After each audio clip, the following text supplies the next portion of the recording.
Richard Harris finally breaks silence on Robert Mitchum. Richard Harris was born Richard St. John Francis Harris on 1 October 1930 in Limerick, a historicity in the Irish Free State, now Ireland. He was the eldest son of Ivan John Harris and Mildred Josephine Harris, and he grew up in a middle-class family surrounded by his siblings Patrick Ivanil, William Michael Dyer McDermott, and William George Harris. From a young age, Richard was deeply influenced by their cultural and theatrical heritage of Ireland, which would eventually shape his life's path. His early years in Limerick were marked by a strong connection to his Irish roots, family traditions, and a natural flair for storytelling and performance. Harris attended Crescent College, a Jesuit secondary school in Limerick, where he was known not only for his academic talents, but also for his athletic prowess, particularly in rugby. His time at Crescent College helped nurture his leadership skills and competitive spirit, traits that would later fuel his passionate approach to acting and his rebellious charm.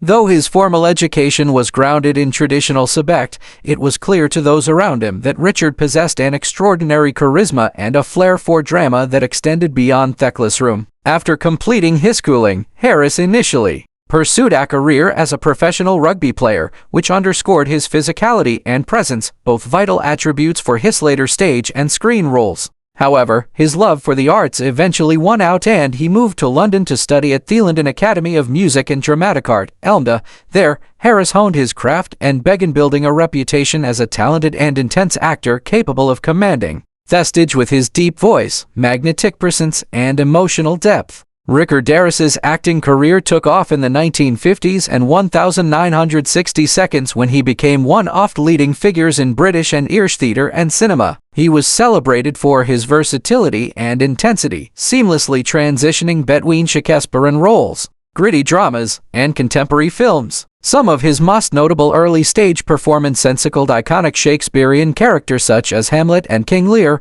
roles that showcased his ability to channel complex emotions and bring classic texts to vivid life. His work in theater earned him critical acclaim and respect from peers and audiences alike. His breakthrough in film came with performances in movies like The Sporting Life 1963, where he portrayed a troubled rugby league player with raw emotional power, in The Guns of Navarone 1961, which further established him as a leading man. Richard's unique combination of rugged masculinity and sensitive vulnerability made him a favorite among directors and moviegoers throughout the 1960s and 1970s. He starred in a diverse range of films, including the cult classic Camelot 1967, where he played the legendary King Arthur with a blend of dignity and passion. Perhaps one of the most defining aspects of Harris's career was his fearless approach to roles that required emotional and psychological acuity. He was known for immersing himself fully in his characters, often bringing a personal intensity to his performances that resonated deeply with audiences.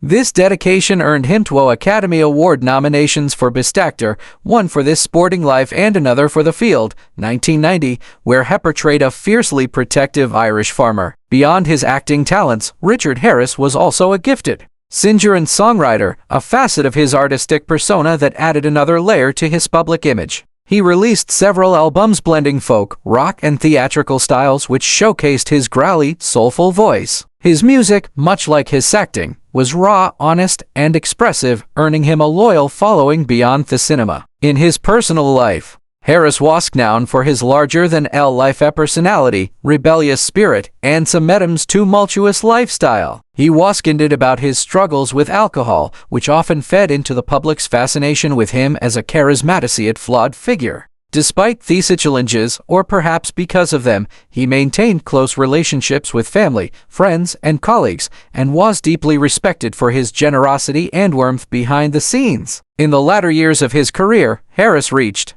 new generations of fans by taking on the role of Albus Dumbledore in the first 2 Harry Potter films. His portrayal of wise and enigmatic headmaster brought a sense of gravitas and kindness to the beloved character, making a lasting impact on the global phenomenon that the franchise became.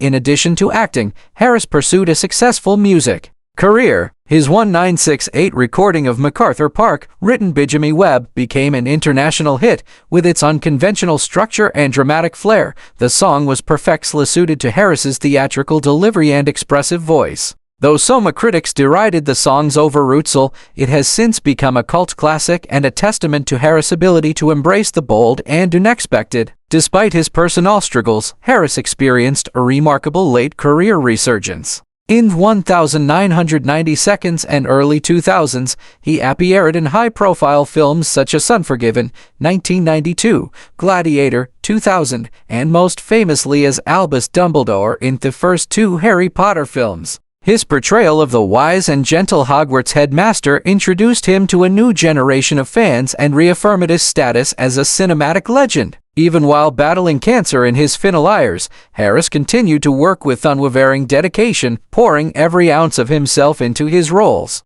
In 1957, at the age of 27, Richard Harris married Elizabeth Rhee Williams, a woman of notable pedigree and striking elegance. Elizabeth was the daughter of David Rhee Williams, who held the title of First Baron O'Gorry, a prominent figure in British politics and public service. Her aristocratic background and social connections brought a certain prestige to the union, and their marriage initially captured the public's fascination, blending Harris's recent celebrity in the world of stage and film with her distinguished lineage. The couple appeared to be a perfect match. Harris, the charismatic and passionate Irish actor known for his fiery intensity and larger-than-life persona, and Elizabeth, the poised and socially connected daughter of nobility. Their marriage marked the beginning of a tumultuous yet fruitful chapter in Harris's personal life. Together, Richard and Elizabeth had 3 sons, each of whom would go on to forge significant careers in the entertainment industry, following in the footsteps of their father.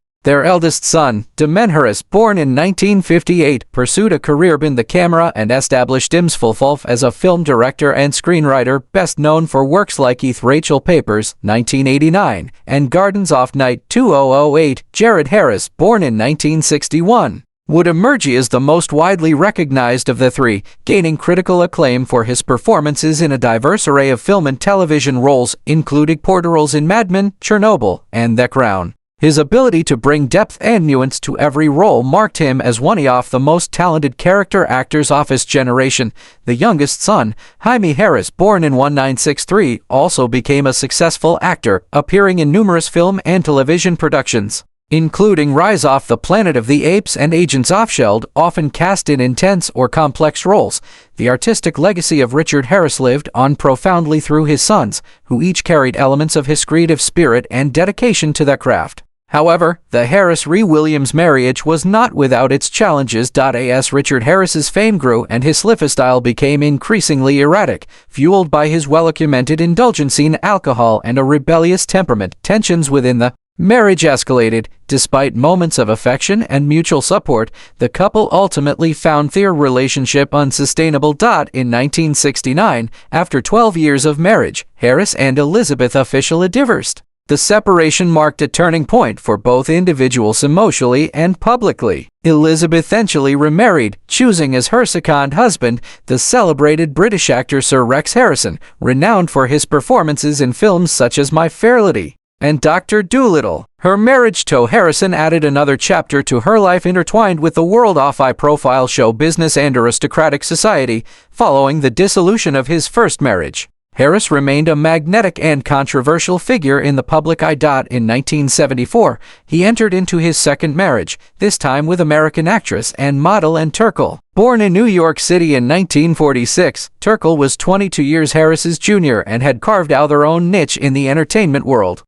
As a striking and talented performer, their relationship began when they co-starred in the film 99 and 44 100th Dead. And despite the considerable age difference, the pair shared an intense and passionate bond. Their marriage symbolized a blend of glamour and volatility. Both were headstrong, creative individuals navigating the pressures of fame. Together, they made several public appearances and worked on additional film projects. But their relationship, like Harris's first, was fraught with personal differences and the pressures of their demanding careers. Ultimately, after 8 years together, they divorced in 1982. Despite their separation, Turkel would later speak fondly of Harris, acknowledging both the challenges and the deep affection that existed between them. For years, rumors swirled through Hollywood's smoky backrooms and Acros windswept film sets about the true nature of the relationship between two of cinema's most magnetic and volatile icons, Richard Harris and Robert Mitchum. While both were known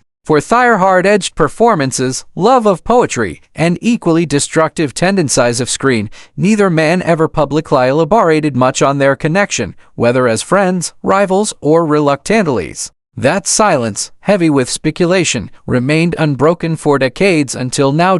In a long-awaited and deeply personal interview recorded late in his life, Richard Harris finally opened up about Robert Mitchum, speaking with a mixture of reverence, awe, and caution, a thought describing a force of nature that could not be easily captured in words. Harris began by acknowledging the enduring presence Mitchum had in the film industry, not just as an actor, but as a myth. He was the last of the true outlaws, Harris declared, his voice husky with age and memory. You didn't meet Mitchum.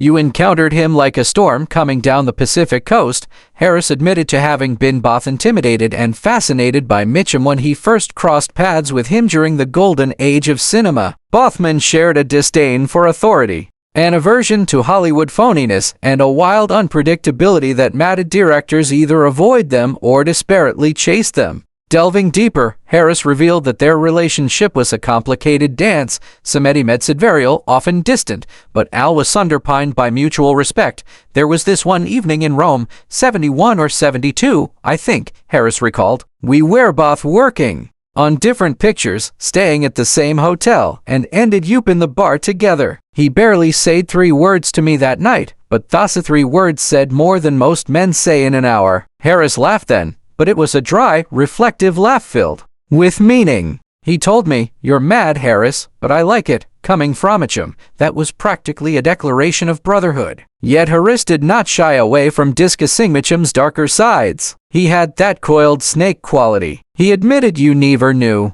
whether he was going to quote Keats or punch someone out, but that waste beauty of him. He lived without apology, without explanation, and he paid for it privately, I think, in ways none of us ever saw. Harris confessed that he saw in Mitchum a mirror of high-sound tormented spirit, a man who, despite his fame, was never fully at peace with himself. In perhaps the most poignant bit of the interview, Harris shared a story that revealed just how deeply Mitchum had impacted him. After my mother died, Harris said quietly, Mitchum sent me a telegram, just one line. It said, she must have been prouder-ish. I never knew he paid that much attention, but that was Bob. He never showed you what he was thinking. He just let it strike when you least expected it. As the interview drew to a close, Harris seemed to grow reflective, as though the memory of Mitchum was both a weight and a warmth. He was one of the last great wolves, Harris said softly. They don't make men like that anymore. Maybe that's a good thing. Or maybe it's a tragedy. With that final poetic sentiment, Richard Harris at last broke the silence that had cloaked his views on Robert Mitchum for decades,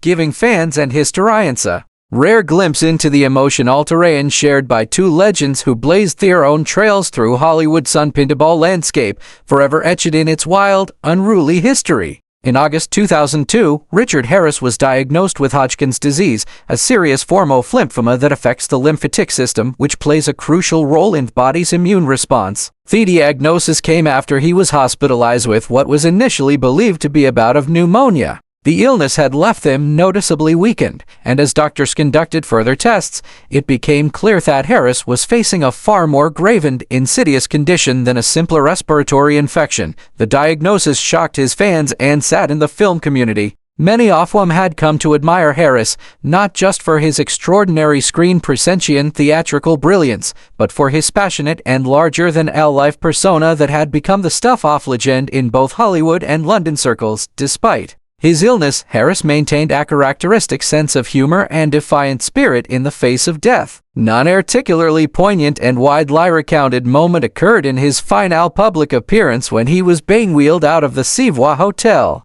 in London, a place he had called his part-time residence and had frequented for decades. With onlookers watching and reporters nearby, Harris, ever the white man in his frailty, quipped with a faint smile, it was the food, thecament, which blended his trademark irreverence with a touch of gallows humor, served as a final theatrical flourish. A parting line from a man who had lived his life as though it were a performance. Always on stage, always anchor actor, Richard Harris passed away not long afterward on October 25, 2002 at University College Hospital in Bloomsbury, London. He was 72 years old. His death marked the end of an era for many fans of classic cinema and theater, particularly those who admired his commanding performances in films such as This Sporting Life, Camelot, and The Field, as well as his more recent role as Professor Albus Dumbledore in first two Harry Potter films. In his final days, Harris slipped into a coma, spending his last 3 days unconscious. The news of his deteriorating condition had been kept largely private, and his passing came as a solemn and painful surprise to many who had hoped for his recovery. After his death, Harris's body was cremated in accordance with his wishes. His ashes were not kept in England, but rather scattered in the tranquil waters surrounding the Bahamas, a place he had loved deeply, and where he had owned a home for many years. The islands had served as a retreat for Harris, a peaceful contrast to his often tumultuous whirlwind lifestyle in the entertainment world. The decision to have his remains rest in the Caribbean reflected a longing for serenity and natural beauty, far from the stages, studios, and spotlight that had defined so much of his life. It was perhaps the final chapter in the story of a man who had lived fiercely, loved deeply, laughed heartily, and performed with the passion of someone who believed every moment should be felt to the fullest.